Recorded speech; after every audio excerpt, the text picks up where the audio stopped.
Solar منصوبہ جو ہے وہ پنجاب لے کے آ رہا ہے. جو 0 to 200 یونٹس کے یوزرز ہیں ان کو پہلے بھی بجلی سبسڈائز ریٹس پہ ملتی ہے. ہم ان کو فری سولر دینے لگے ہیں اور 200 سے 500 یونٹس تک کے جتنے بھی یوزرز ہیں ان کو انشاءاللہ تعالی ہم سولر پورا ایک سولر سسٹم دیں گے جس سے ان کے بجلی کے بلوں میں کم از کم 50% جو ہے وہ کمی ہوگی انشاءاللہ. اور 5 سال کے بعد جب وہ اپنی آسان اقساط ہیں، ہم نے زیادہ اقساط نہیں رکھی، وہ اقساط کو وہ جو قسط آپ دیں گے مہینے کی وہ ہم نے انکلوڈ کیا آپ کے بل کے اندر، یعنی کہ اس کو ڈال کے بھی آپ کا جو بل ہے وہ تقریباً 50% کم ہوگا. اور اس کے بعد 5 سال کے بعد وہ سولر سسٹم آپ کا ہوگا اور آپ کو ہمیشہ کے لیے جو مہنگے بلز ہیں ان سے نجات ملے گی. تو یہ ہم لانچ کرنے جا رہے ہیں. یہ تقریباً کوئی 50 لاکھ کے قریب یہ یوزرز ہیں 500 یونٹس تک کے. تو انشاءاللہ تعالی ہم سب کو کیٹر کریں گے. یہ تقریباً 600-700 بلین روپے کا منصوبہ ہے. اور اس پہ آج ابھی میری آفس میں جا کے پہلی میٹنگ میری اسی پہ ہے. اس کو ہم اس کی نوک پلک درست کر رہے ہیں. کل نواز شریف صاحب نے مجھے کہا ہے کہ مجھے فائنل پریزنٹیشن دو، وہ گو ہیڈ دیں گے، ہم اس کو انشاءاللہ تعالی لانچ کر دیں گے. میں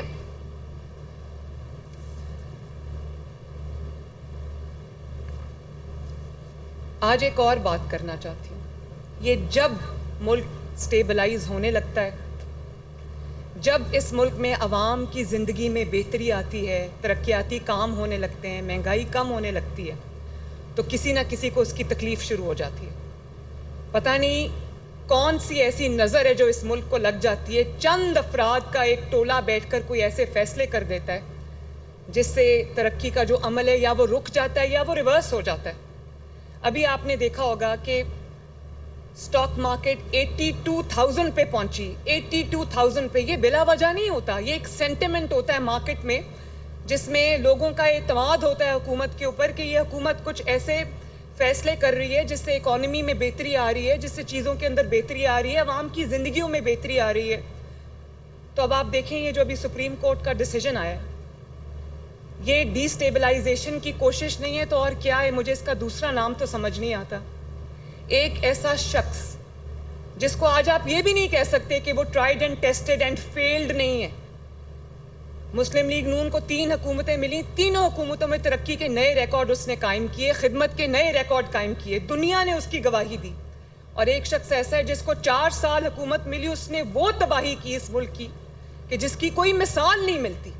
4 سال میں ترقی کرتے ہوئے ملک کو نیچے لانے کے لیے بھی بہت بڑی نااہلی کی ضرورت ہے. وہ اس سے بھی بڑے نااہل تھے.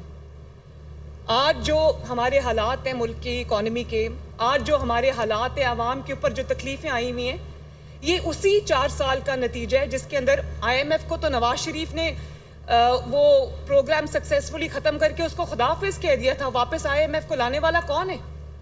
وہی ہے جو آج اڈیالہ جیل میں بیٹھا ہوا ہے، اپنے کرموں کی سزا بھگت رہا ہے. تو میں حیران ہوں جب یہ سپریم کورٹ کا ڈیسیجن آیا جس میں انہوں نے وہ کچھ بھی عطا کر دیا جو مانگا ہی نہیں گیا تھا ان سے. سپریم کورٹ کے ان ججز نے آئین کو ری رائٹ کیا ہے. آئین کیا کہتا ہے؟ آئین اور قانون کہتا ہے کہ آپ فلور کراسنگ نہیں کر سکتے، اور سپریم کورٹ کے ان ججز کا ڈیسیجن کہتا ہے کہ آپ فلور کراسنگ کریں. یعنی کہ جو پہلے ایفیڈیوٹ آپ نے جمع کرایا ہے وہ نہیں، ہمارے پسند کا نہیں، ہماری پسند کی جماعت کو جوائن کریں گے تو بات بنے گی. میں نے تو اس طرح کی کبھی، ایک عمر عطا بندیال صاحب نے آئین کو ری رائٹ کیا تھا، ایک میں نے اب دیکھا ہے کہ آئین اور ایک جماعت کو فیور کرنے کے لیے، ایک ہارے ہوئے شخص کو فیور کرنے کے لیے جو آج قوم کا مجرم ہے، قوم کی جو آج جو تکلیفیں ہیں، جو مصیبتیں ہم پر آئی ہوئی ہیں بطور ملک اور بطور کام، وہ اس کا ذمہ دار ہے. آپ دیکھیں اس کو لانے کے لیے آئین کو ری رائٹ کر رہے ہیں. میں تو عقل نہیں مانتی ان فیصلوں کو، عقل نہیں مانتی ان چیزوں کو کہ یہ تو ان سے تحریک انصاف نے مانگا بھی نہیں وہ جو ان کو مل گیا ہے، ٹرے میں رکھ کے پیش کیا ان کو. اور ان کو کہا ہے کہ 15 دن کے اندر اندر تحریک انصاف جوائن کرو، وہ تحریک انصاف جو بطور جماعت پارلیمنٹ میں ایگزسٹ ہی نہیں کرتی. وہ اللہ تعالیٰ کو حاضر ناظر جان کر ایک ایفیڈیوٹ جمع کرا چکے ہوئے ہیں. ان کو کہا گیا ہے کہ نہیں وہ ایفیڈیوٹ ٹھیک نہیں ہے، تحریک انصاف کو جوائن کرو. مجھے تو انسان کی عقل دنگ رہ جاتی ہے کہ یہ کون ہے جن کو آج ملک کی ترقی، ملک آگے بڑھتا ہوا اچھا نہیں لگ رہا، اور اس کے لیے وہ آئین کو ری رائٹ کر رہے ہیں. بڑی آج خیبر پختونخوا میں 11واں سال ہے ان کی حکومت کو. کیا کر لیا خیبر پختونخوا میں؟